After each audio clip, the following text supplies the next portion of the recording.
ವೀಕ್ಷಕರೇ, ನಿತ್ಯ ವಿಶೇಷ ಚಾನಲ್ಗೆ ಸ್ವಾಗತ.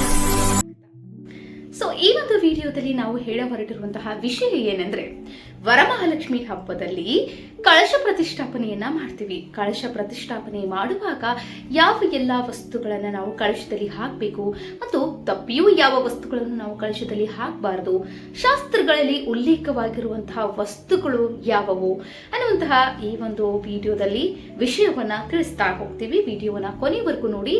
ಅದೇ ರೀತಿ ವರಮಹಾಲಕ್ಷ್ಮಿ ಹಬ್ಬಕ್ಕೆ ಶುಭ ಮುಹೂರ್ತ ಯಾವುವು ಎನ್ನುವುದರ ಆ ಒಂದು ವಿಡಿಯೋ ಕೂಡ ನಮ್ಮ ಒಂದು ಈ ಚಾನಲ್ ಅಲ್ಲಿ ನೀವು ನೋಡ್ತೀರಾ. ಅದೇ ರೀತಿ ಡಿಸ್ಕ್ರಿಪ್ಷನ್ ಬಾಕ್ಸ್ ನಲ್ಲೂ ಕೂಡ ನಾನು ಕೊಟ್ಟಿರ್ತೀನಿ, ಅದನ್ನ ನೋಡಿ ಮತ್ತು ಅಲ್ಲಿ ಇರುವಂತಹ ಒಳ್ಳೆಯ ಶುಭ ಮುಹೂರ್ತಗಳ ಬಗ್ಗೆ ನೀವು ನೋಡಿ ತಿಳಿದುಕೊಂಡು ಮತ್ತು ಆ ಒಂದು ಸಮಯದಲ್ಲಿ ವರಮಹಾಲಕ್ಷ್ಮಿ ಹಬ್ಬವನ್ನ ಪೂಜೆ ಮಾಡಿ.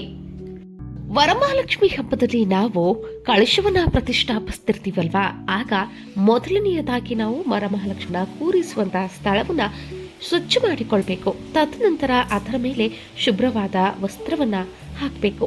ನಂತರ ಅದರ ಮೇಲೆ ನೀವು ವರಮಹಾಲಕ್ಷ್ಮಿಯನ್ನ ಕೂರಿಸುವಂತಹ ಒಂದು ಮನೆ ಏನಿಟ್ಕೊಂಡಿರ್ತೀರಿ ಅದನ್ನ ಹಾಕಿ. ಮನೆಯ ಮೇಲೆ ನೀವು ರಂಗೋಲಿಯನ್ನ ಹಾಕಬೇಕು. ಅಷ್ಟದಳ ಪದ್ಮದ ರಂಗೋಲಿಯನ್ನ ಬಿಡಿಸಿ ಶಂಖ ಚಕ್ರ ಗೋಪಾತಗಳನ್ನು ಕೂಡ ನೀವು ಆ ಒಂದು ಮನೆಯ ಮೇಲೆ ಹಾಕಿ, ಅಕ್ಕಿ ಹಿಟ್ಟಿನಿಂದ ಕೂಡ ನೀವು ಹಾಕಬಹುದು, ಅದು ಕೂಡ ತುಂಬಾನೇ ಶ್ರೇಷ್ಠವಾಗಿರ್ತದೆ. ನಂತರ ಅದರ ಮೇಲೆ ನೀವು ಬಾಳೆ ಎಲೆನ ಇಡಬೇಕು. ಬಾಳೆ ಎಲೆ ನಾ ಈ ಒಂದು ವಿಡಿಯೋದಲ್ಲಿ ತೋರಿಸ್ತಾ ಇಲ್ಲ, ಆದ್ರೆ ನೀವು ಇಡಲೇಬೇಕು. ಬಾಳೆ ಎಲೆಯನ್ನ ಇಟ್ಟ ನಂತರ ಬಾಳೆ ಎಲೆಯ ಮೇಲೆ ನೆಲ್ಲು ಅಥವಾ ಅಕ್ಕಿಯನ್ನ ಹಾಕಿ ಅದರ ಮೇಲೆ ನೀವು ಕಳಶವನ್ನ ಇಡಬೇಕು. ಅಥವಾ ನೀವು ಅದರ ಮೇಲೆ ಬೆಳ್ಳಿಯ ತಟ್ಟೆ ಅಥವಾ ತಾಮ್ರದ ತಟ್ಟೆ ಇದ್ದರೆ ಅದನ್ನು ಕೂಡ ನೀವು ಇಟ್ಟು ಅದರ ಮೇಲೆ ನೆಲ್ಲು ಅಥವಾ ಅಕ್ಕಿಯನ್ನ ಹಾಕಿ ನಂತರ ಕಳಶವನ್ನ ಕೂರಿಸಬಹುದು. ಕಳಶವನ್ನ ನೀವು ಪ್ರತಿಷ್ಠಾಪಿಸಬೇಕು. ಕಳಶವನ್ನ ಪ್ರತಿಷ್ಠಾಪಿಸಬೇಕಾದರೆ ನೀವು ಕಳಶದಲ್ಲಿ ಹಾಕಬೇಕಾಗಿರುವಂತಹ ಪ್ರಮುಖ ವಸ್ತುಗಳು ಇವು ಮಾತ್ರ. ಮೊದಲನೆಯದಾಗಿ ಅರಿಶಿನ ಕುಂಕುಮವನ್ನ ಹಾಕಬೇಕು.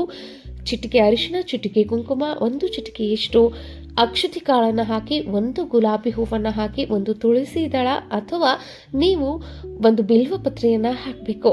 ನಂತರ ಅದರಲ್ಲಿ 3 ಏಲಕ್ಕಿ, 3 ಲವಂಗ ಮತ್ತು ಪಚ್ಚೆ ಕರ್ಪೂರವನ್ನು ಹಾಕಬೇಕು.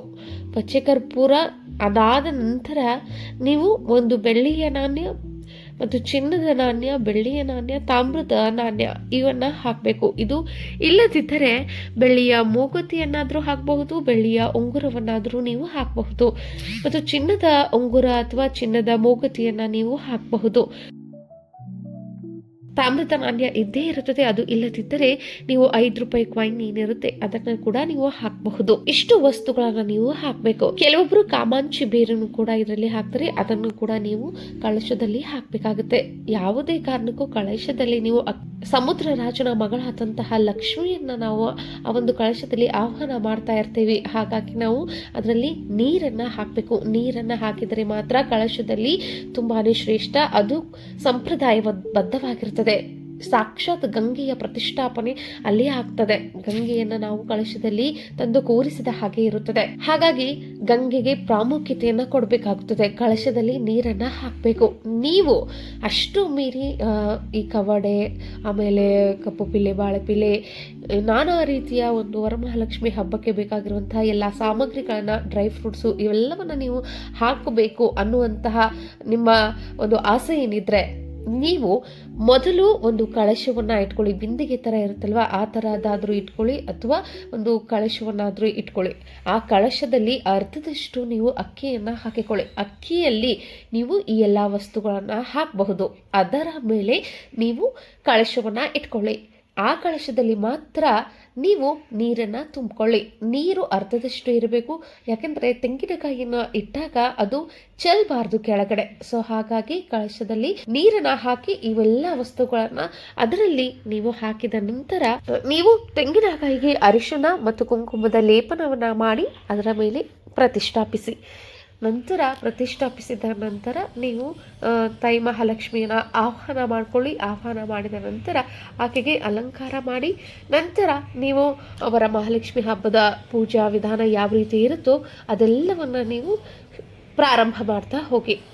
ವರಮಹಾಲಕ್ಷ್ಮಿ ಹಬ್ಬದ ಪೂಜೆಯನ್ನು ಯಾವ ರೀತಿ ಮಾಡಬೇಕು ಅನ್ನೋದರ ಸಂಪೂರ್ಣ ವಿಡಿಯೋವನ್ನು ಕೂಡ ನಾನು ಮುಂದಿನ ಒಂದು ವಿಡಿಯೋದಲ್ಲಿ ಅಪ್ಲೋಡ್ ಮಾಡ್ತೀನಿ.